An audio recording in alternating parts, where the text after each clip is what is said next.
C'est l'actualité de la nuit, 24 heures seulement après la mort du général iranien Soleimani, tué par une frappe de drone américain.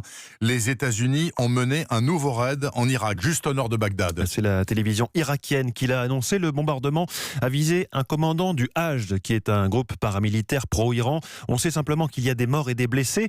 Les funérailles du général Soleimani doivent avoir lieu à 12h30, heure de Paris, et tout le monde attend la suite. Et par ailleurs, les Américains envoient de nouvelles troupes, 3000 soldats de la force de réaction rapide, pour tenter de prévenir une éventuelle riposte iranienne, Jean-Sébastien Soldaini. Cette attaque fait que tous les intérêts américains dans la région deviennent des cibles. Les ambassades en premier lieu. L'attaque de la représentation américaine à Bagdad en est la preuve.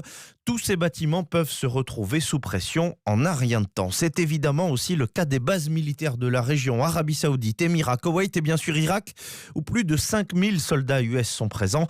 François Hesbourg de la Fondation pour la recherche stratégique évoque la possibilité d'une riposte indirecte. Si les Iraniens ne veulent pas couper tous les ponts, la riposte se porterait vraisemblablement contre les amis et les alliés des États-Unis dans la région, un remake de ce que les Iraniens avaient fait en Arabie Saoudite il y a quelques mois lorsqu'ils avaient bombardé avec beaucoup de succès les installations pétrolières saoudiennes. Quelque chose de ce genre me paraît être le service minimum.